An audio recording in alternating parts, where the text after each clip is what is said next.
ভেন্দিয়ে কিদৰে এযোৰ মিচিং ডিজাইনৰ মেখেলা চাদৰ বনাইছোঁ। আপোনালোকে যদি ভিডিঅ'টো স্কিপ নকৰাকৈ চায় তেনেহ'লে আপোনালোকেও ঘৰতে এনেধৰণৰ মেখেলা চাদৰ বনাব পাৰিব।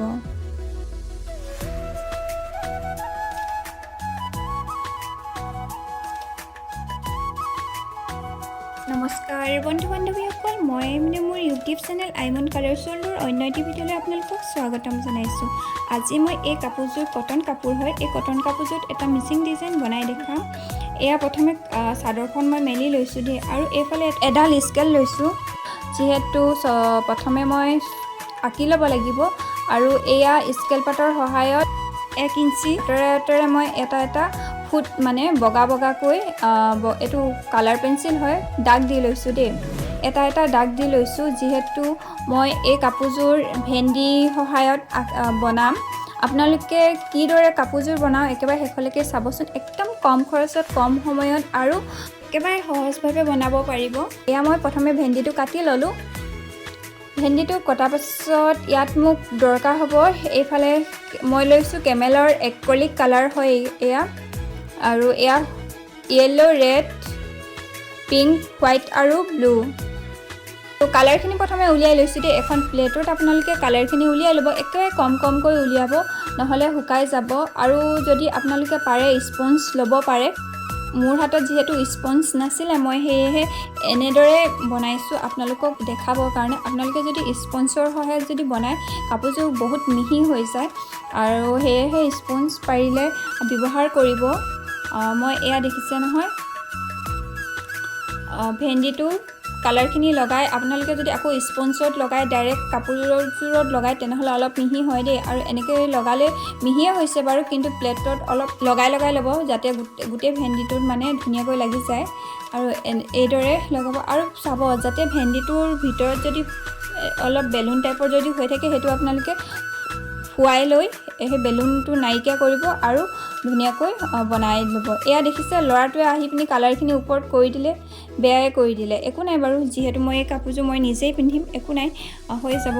আপোনালোকে এযোৰ কাপোৰ কৰিলে সদায় চাব, সৰু ল'ৰা ছোৱালী আঁতৰত ৰাখিব, যিহেতু কালাৰৰ কথা আছে। কালাৰখিনি বেয়া কৰি দিয়ে সিহঁতি আহি পিনি, যিহেতু মোৰ কাপোৰযোৰ ঠিক তেনেদৰে এটাত বেয়া কৰি দিলে। একো নাই বাৰু, বাকীখিনি মই ঠিক কৰি লৈছোঁ। এয়া দেখিছে নহয়, আপোনালোকক দেখুৱাৰ ধৰণে এনেদৰে কালাৰখিনি কৰিবচোন। ভেন্দিয়ে এনেদৰে একেবাৰে কম সময়ত কম খৰচত আপোনালোকে এযোৰ কাপোৰ ধুনীয়াকৈ নিজৰ বাবে বনাই ল'ব পাৰে। আৰু যিহেতু মই প্ৰথম লাইনটোহে আপোনালোকক দেখুৱাৰ ধৰণে স্কেলৰ সহায়ত দাগ দি লৈছিলোঁ দেই, আৰু ওপৰখিনি মই দাগ দিয়া নাই, ওপৰে বনাই ল'ব পাৰি। যিহেতু অকল ভেন্দিটো এনেদৰে কালাৰখিনি লগাই গ'লেই হৈ গ'ল এটা হিচাপত। আপোনালোকে তলৰ যিটো লাইন আছিলে তাৰ ওপৰত মানে সমানে যদি আপোনালোকে কালাৰটো কৰি দিয়ে, একো নাই, এনেদৰে হৈ যায়। এইযোৰ মিচিং ডিজাইনৰ মই বনাবলৈ চেষ্টা কৰিছোঁ। আপোনালোকে বাৰু কেনে পাইছে জনাব।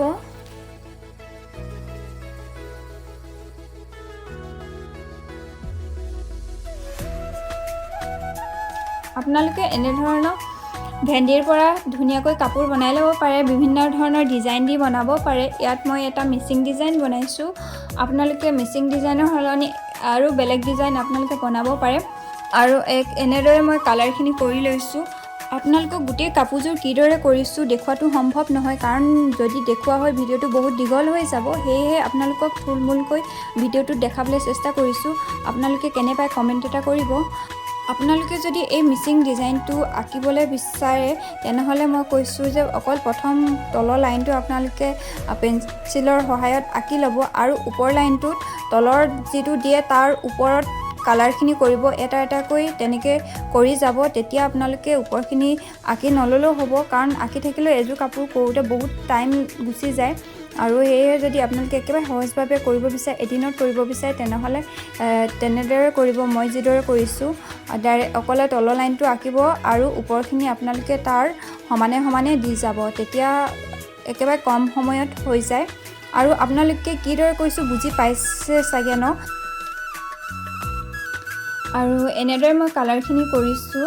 আপোনালোকে বাৰু আজি কাপোৰযোৰ কেনেকুৱা লাগিছে একেবাৰে শেষত আকৌ পুনৰ কৈছোঁ কমেণ্ট এটা কৰিব।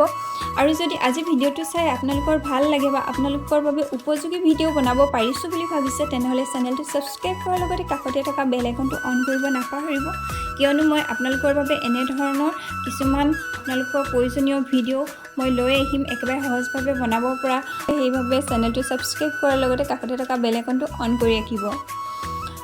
আৰু এনেদৰে গোটেই কাপোৰযোৰ মই কালাৰখিনি কৰি গৈছোঁ। আচলতে বহুত ভাবি ভাবি কালাৰখিনি কৰিবলগীয়া হৈছে দেই, কাৰণ অলপ যদি ইফাল সিফাল হৈ যায় তেনেহ'লে কাপোৰযোৰ দেখিবলৈ বেয়া লাগিব, ডিজাইনটো ওলাই নপৰিব।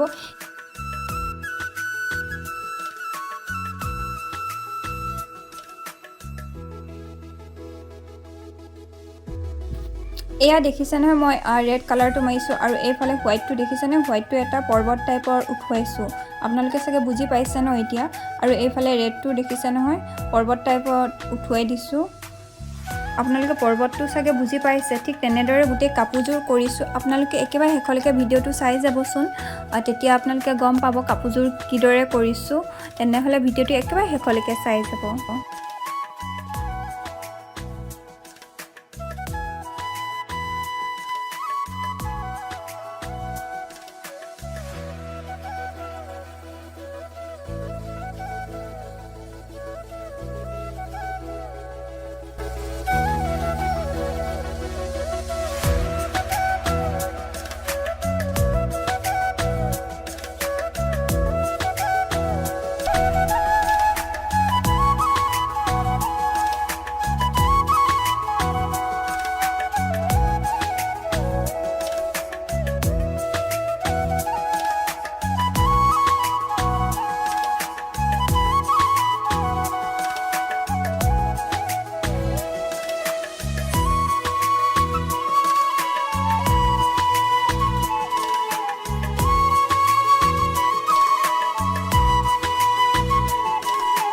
এয়া চাদৰখনৰ আঁচলটো কৰা হ'ল। এতিয়া মই চাদৰখনৰ পাৰিটো কৰিব লাগিব, যিহেতু বেলেগকৈ পাৰি নলগাওঁ, ইয়াতে মই পাৰিটো কালাৰ কৰি দিম, এয়া ফেব্ৰিক কালাৰ কৰি দিম। এয়া ভেন্দিৰে কৰিছোঁ, আপোনালোকক পুনৰ কৈছোঁ ভেন্দিয়ে ইমান ধুনীয়া এযোৰ কাপোৰ আপোনালোকে ঘৰতে বনাই ল'ব পাৰিব দেই, একদম কম খৰচত কম সময়ত বনাব পাৰিব, বেছি টাইম নালাগে, আপোনালোকে এনেদৰে বনাই ল'ব পাৰিব। এয়া কালাৰখিনি পাৰিটো এনেদৰে কৰি দিছোঁ, আপোনালোকক গোটেইখিনি দেখুওৱা নাই, ভিডিঅ'টো চালে হয়তো আপোনালোকে গম পাই যাব। যদি আপোনালোকে কৰিব বিচাৰে তেনেহ'লে স্ক্ৰীনশ্বট এটা মাৰি ল'ব, তেতিয়া কালাৰখিনি কৰিবলৈ আপোনালোকৰ সুবিধা হ'ব। আৰু এনেদৰে কালাৰখিনি কৰিছোঁ আৰু মাজত ভাল নলগাৰ কাৰণে এনেদৰে তিনিটা আকৌ কালাৰ কৰি দিছোঁ, তেতিয়া কাপোৰযোৰ দেখিবলৈ বেছি ভাল লাগিব। সেয়েহে এনেদৰে আকৌ তিনিটা চাদৰখনৰ মাজত দি দিছোঁ দেই। আপোনালোকে বাৰু ভিডিঅ'টো চাই কেনে পাইছে একেবাৰে শেষত কমেণ্ট কৰিব। এয়া ফাইনেলি চাদৰ মেখেলাযোৰ হৈ গ'ল। মেখেলাখন মই এনেদৰে বনাইছোঁ আৰু কমপ্লিট কাপোৰযোৰ এয়া। আপোনালোকে যদি আজি মোৰ এই ভিডিঅ'টো চাই ভাল পাইছে তেনেহ'লে লাইক কমেণ্ট শ্বেয়াৰ কৰিব আৰু অন্য এটি ভিডিঅ'ত লগ পোৱা আশাৰে আজিলৈ আহিছোঁ।